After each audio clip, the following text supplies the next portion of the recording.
Okay, guys. I wasn't going to film this, but yeah, I thought I'd show you this. So I'm putting the ATV tires on. 12-inch rims, not too bad, but I need to seat the bead now. And it says not to exceed 28 psi. Well, I brought it up to about 30, and it hasn't seated. So I'm going to let you guys watch the gauge, and I will be going. My compressor's at the back of the shop over there, and I will be using that regulator to bring this up to seat that bead. All right, here we go.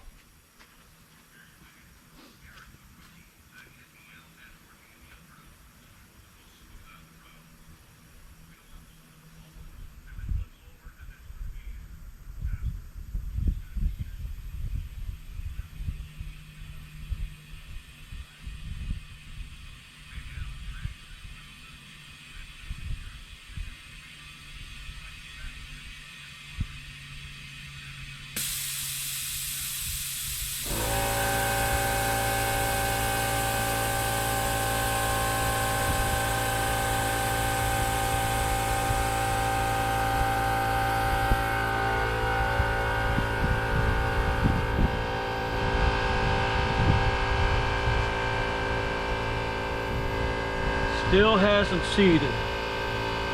What did we get it up to? I showed about 60 in there. We're a little over 20. All right, we're going to keep going here.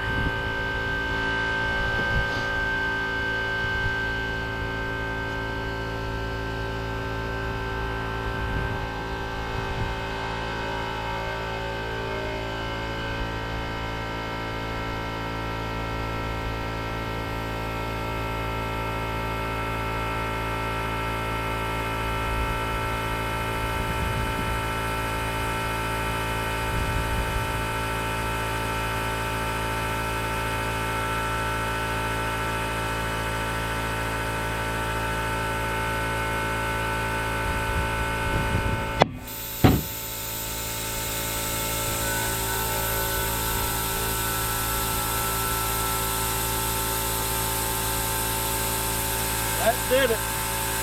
And I think that's a much safer way of doing it, being way in there. All right, guys. The back side didn't seat, so we're at about 15 psi. I was getting ready to mount it and seen that, so we're going to do the same thing. Here we go.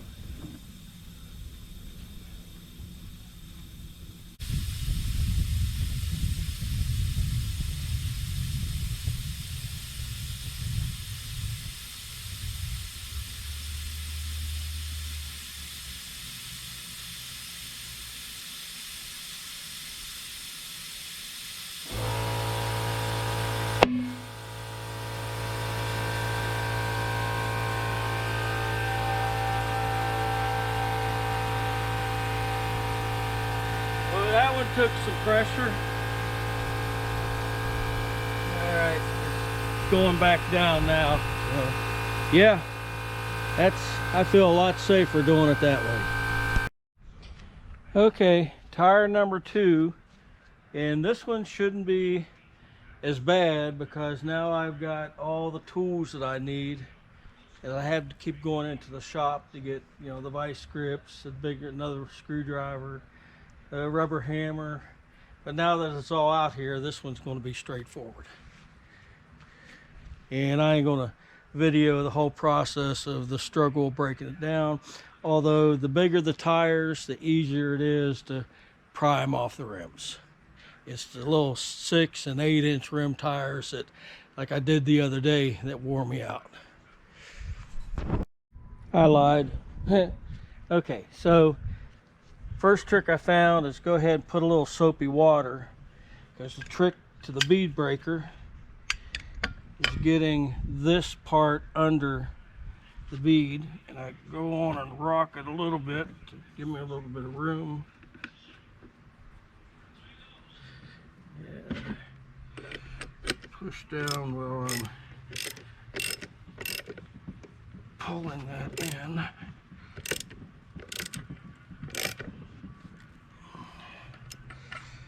I got just enough to push it down a little bit more and then back off some.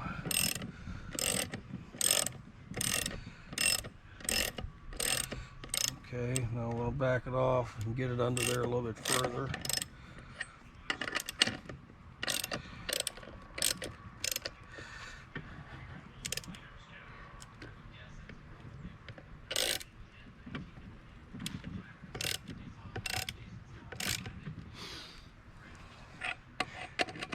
Let's see what that does.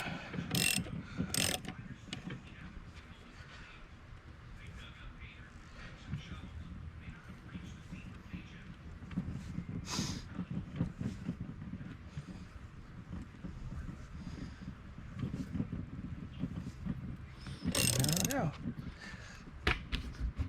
Okay, that side's broke. And we do the same for the other side.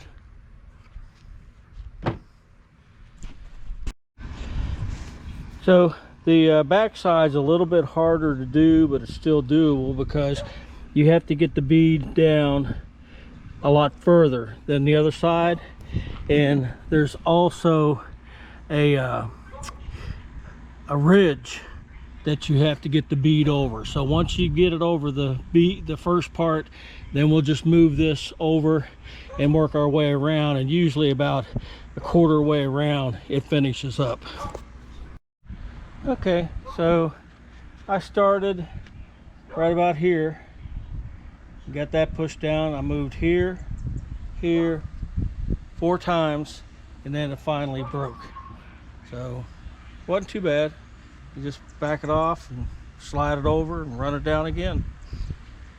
Now to peel this thing off the rim. Okay, with the back side broke now, we flip it over and get you a little pair of vice grips for this next step. Small screwdriver or large screwdrivers are easier to manage, and you want to start on the side that has the least amount of lip. So we're going to put our vice grip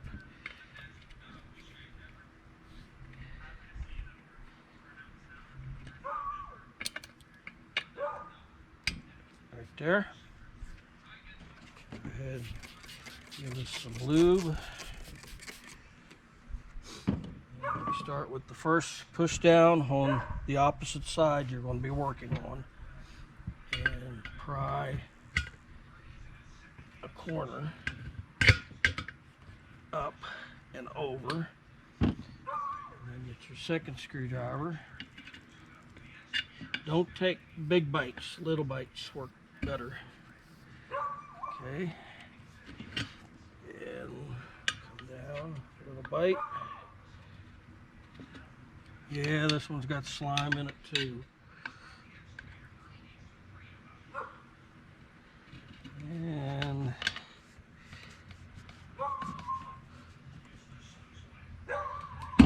yeah.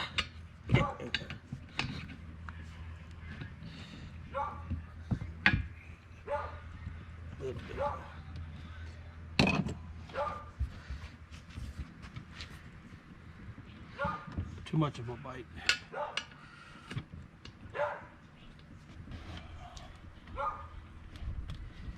Okay.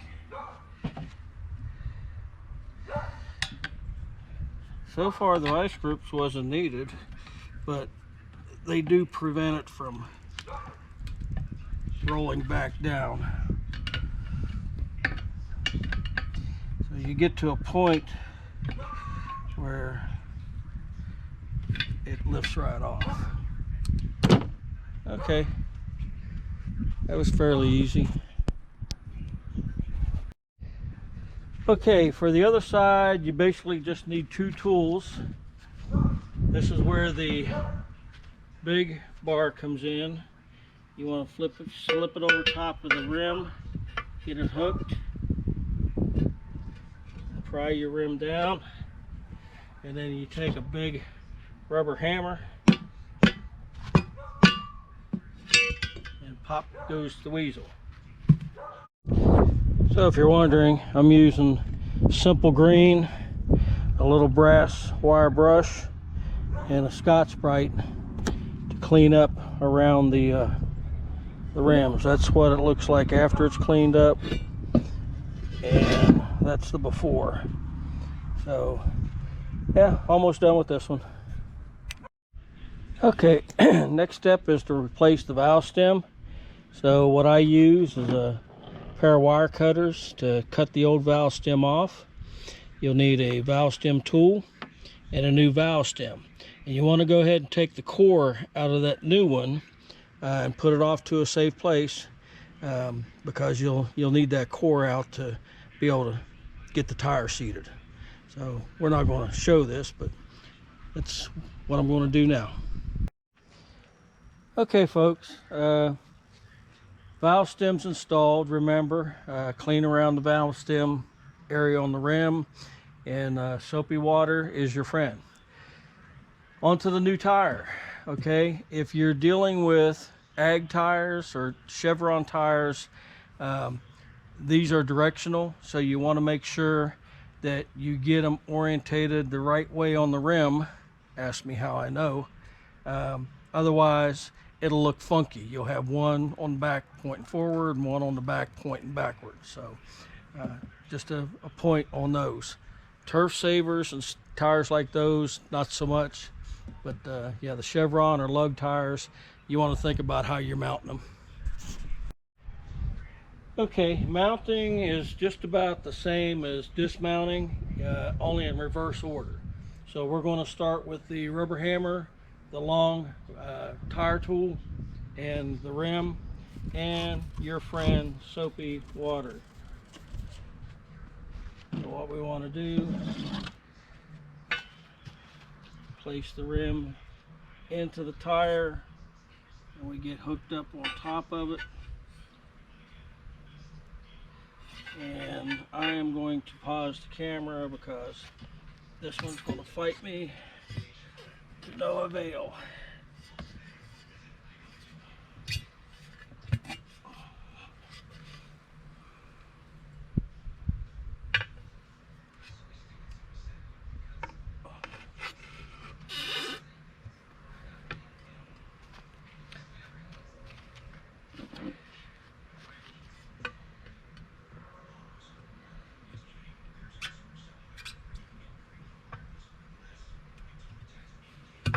Too much of a bite.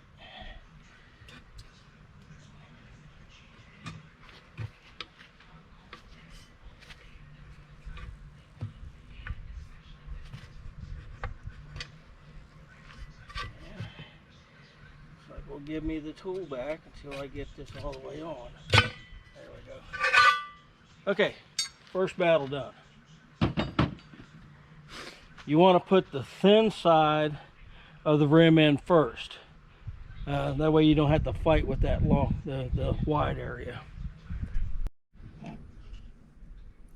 So you want to do your vice grip again,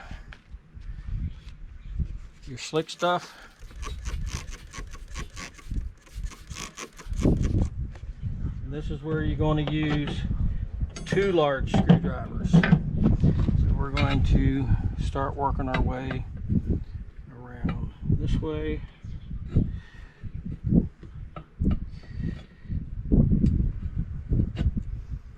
Remember, at some point you're going to have to push down on this side as you get worked around.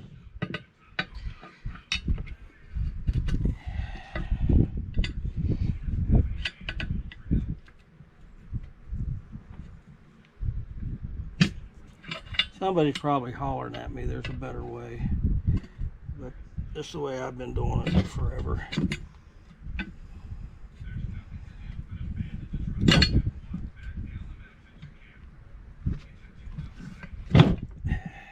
Big bite.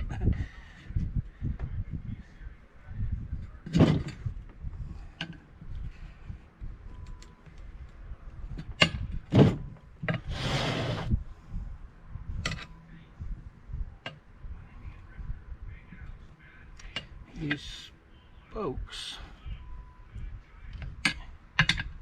So you see what the vice grip's doing for me.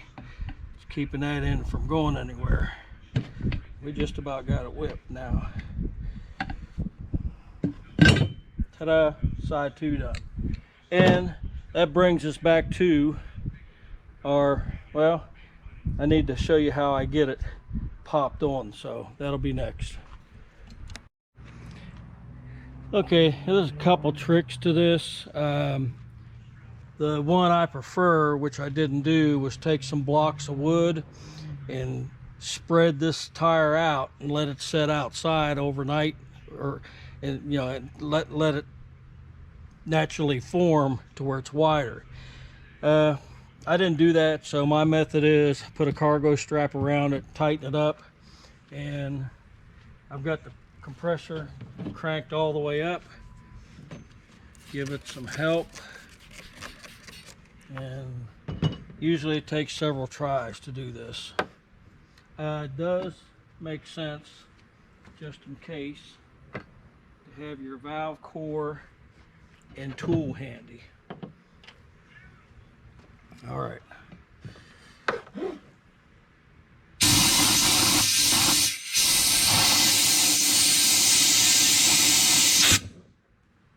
I've got a big leak. I'm going to have to reseat. All right, try number 2. Sorry about that. It took a bigger cargo strap to get the tire to strap down a little bit better. All right, valve core.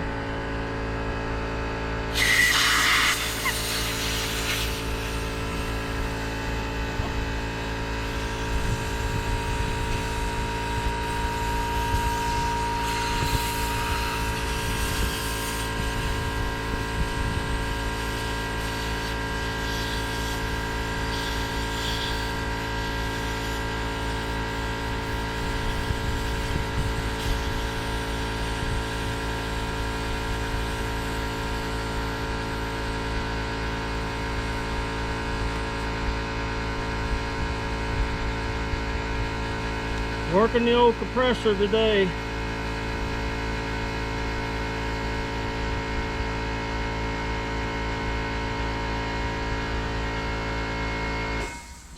Okay, change tips.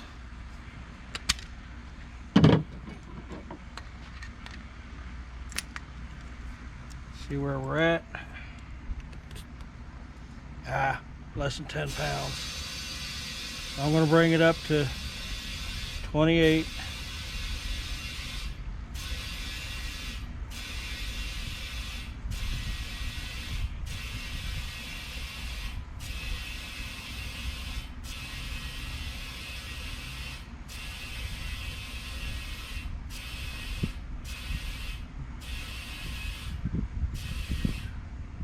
All right, we're at 28. So now brings us to the first part of the video where I go turn the regulator down, hook the air hose up, tie wrap it.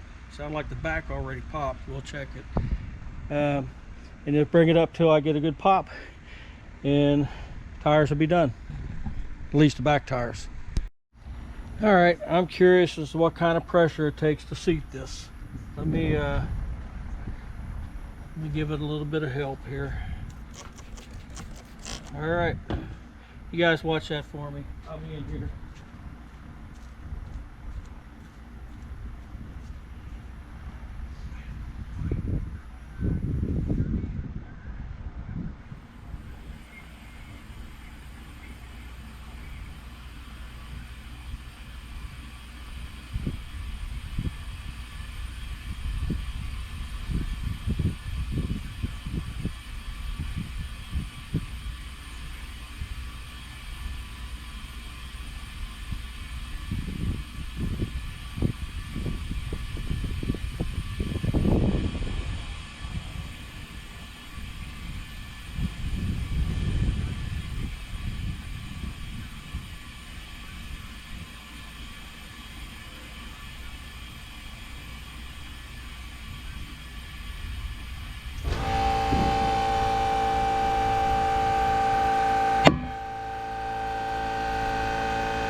kind of want to watch that video. All right, I already checked the back side. It's good. So all I gotta do is put them on. Okay, I want to see what you guys think.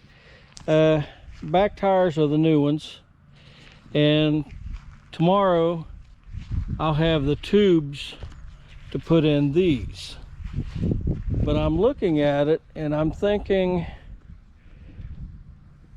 those may look better on the back, so I may swap them. What do you guys think? Let's show you the tread pattern there, and then obviously we got the chevron pattern back here. Let's look at it in the shade.